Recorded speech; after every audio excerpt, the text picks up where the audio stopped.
Alangkah baiknya kita berdoa terlebih dahulu. Berdoa mulai.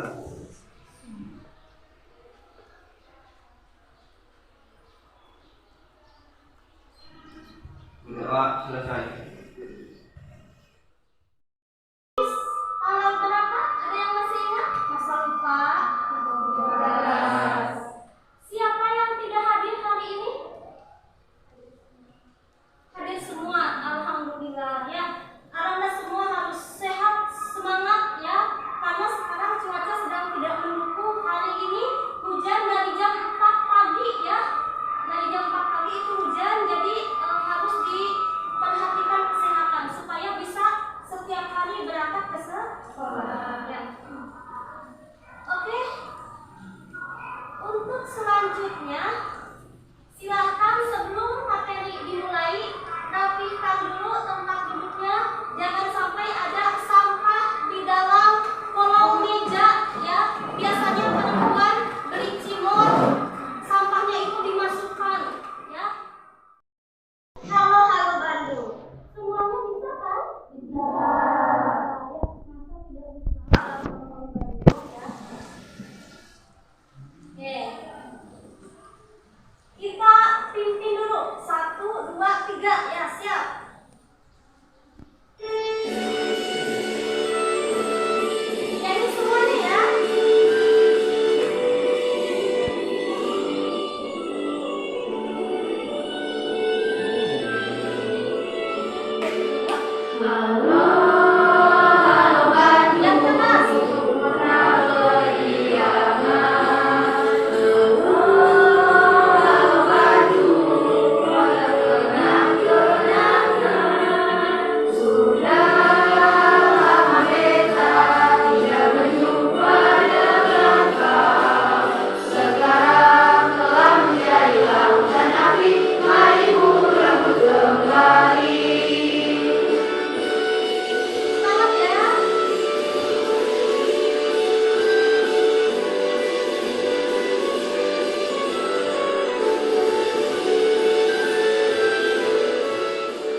bersifat kritis, jadi tidak pasif, adalah itu harus aktif ya, berpikir, logis, kreatif, analisis.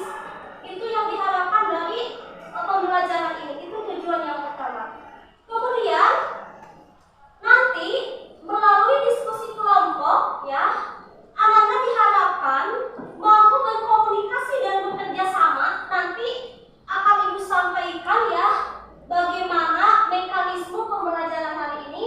Nanti Ibu akan bagi kalian kelompok dan kalian berdiskusi. Tentu yang namanya kelompok itu harus ada kerjasama yang baik.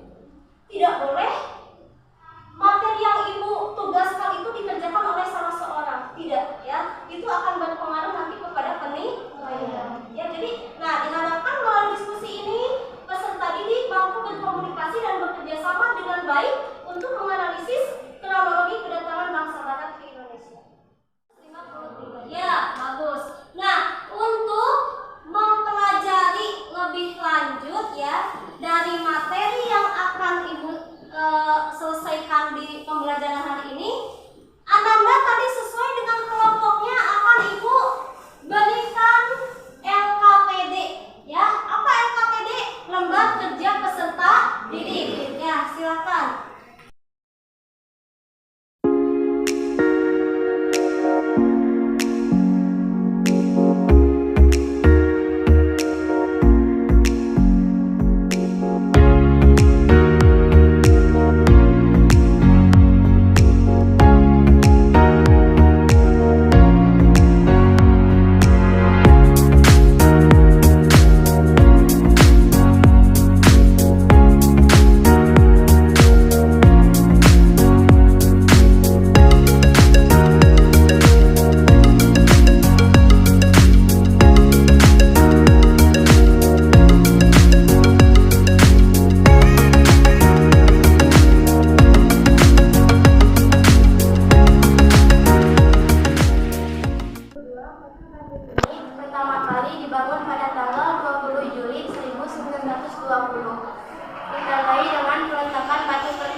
Gubernur Jenderal Batavia J.P.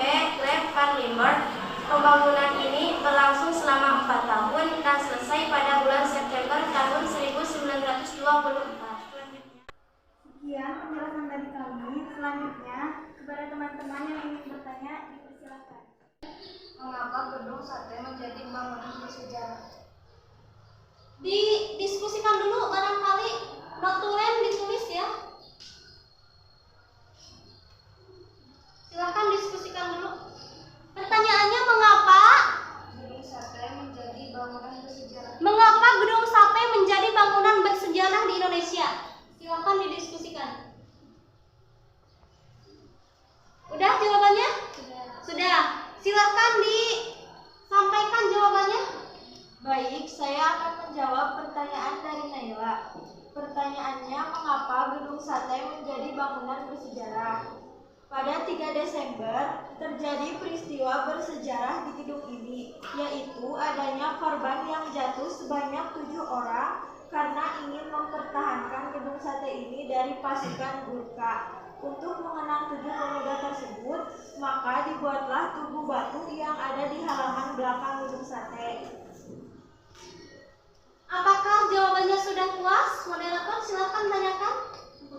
Cukup jawabannya? Cukup. Tua akan menyampaikan hasil diskusi kami mengenai kota tua Jakarta. Di sini saya sebagai sebagai moderator dan sebagai notulen, Yogi dan Naila sebagai penyampaian materi. Untuk mempersingkat waktu, kita awali penyampaian materi pertama akan disampaikan oleh Naila. Silakan ada jawabannya? Lanjut. Baik, saya akan menjawab pertanyaan dari Ami. Pertanyaannya adalah apa yang terdapat di kota tua Jakarta? Yang ada di kota tua Jakarta yaitu stasiun kereta api, Taman Fathahillah, Museum Fathahillah, Kafe Batavia, dan Jembatan Kota Indah. Banyak sekali ya ternyata.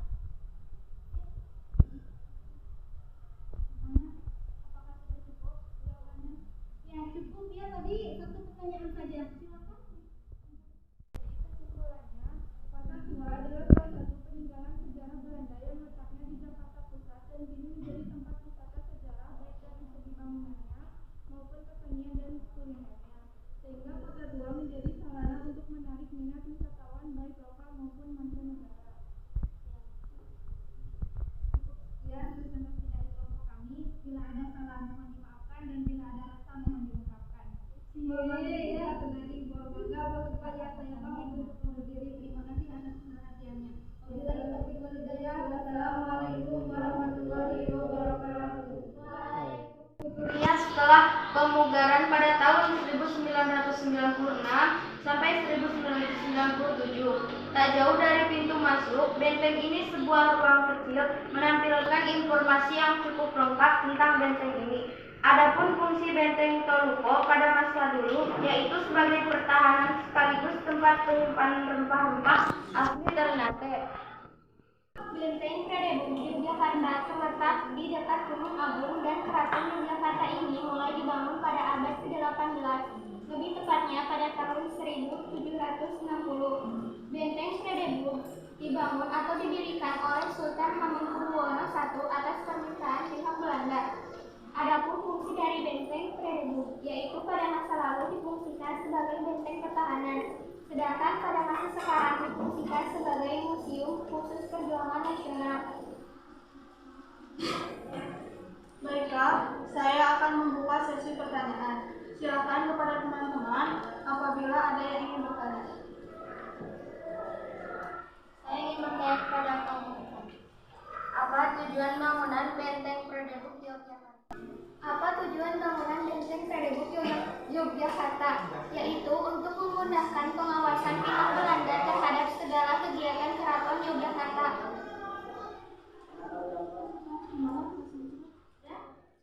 Oke, anak-anak, dari materi yang tadi ya, baik dari awal sampai dengan LKPD ini, marilah kita sama-sama menyimpulkan ya inti dari materi hari ini. Coba Ananda perhatikan ke depan. Ya, ini tadi ya mengenai gedung sate, bangunannya seperti ini ya, anak-anak. Ya, peletakan batu pertamanya tadi dilakukan pada tanggal 27 Juli 1920. Pembuatan gedung ini dilakukan oleh 2.000 pekerja ya, dan 150 orang pemahat yang berasal dari berbagai kawasan di sekitar Bandung. Alhamdulillah kawan-kawan, kita lanjut ke evaluasi ini ya, siap-siap. Pertanyaannya mudah, singkat ya. Jelaskan apa yang dimaksud dengan semangat 3G. Siapa yang bisa memberikan jawaban? Siapa yang bisa menjelaskan mengenai semangat 3G itu apa? Silakan. Yang tadi mendengarkan materi ibu, yang tadi menyimak, tentu Ananda pasti paham dan bisa. Dila, Nadilawati silakan. Apa yang dimaksud dengan semangat 3G? 3G adalah gold, glory, dan gospel. Gold diartikan kekayaan maupun rempah-rempah, glory, kejayaan, dan gospel, penyebaran agama. Ya, tepuk tangan. Kita harus bisa menghargai negara Indonesia. Dengan cara apa? Jangan jauh-jauh. Kita tidak perlu berperang saat ini. Berperang kita dengan cara apa tadi? Belajar, sungguh-sungguh menjadi anak yang baik ya. Ketika ke sekolah harus semangat ya. Jadikan sekolah ini sebagai wadah untuk kamu bisa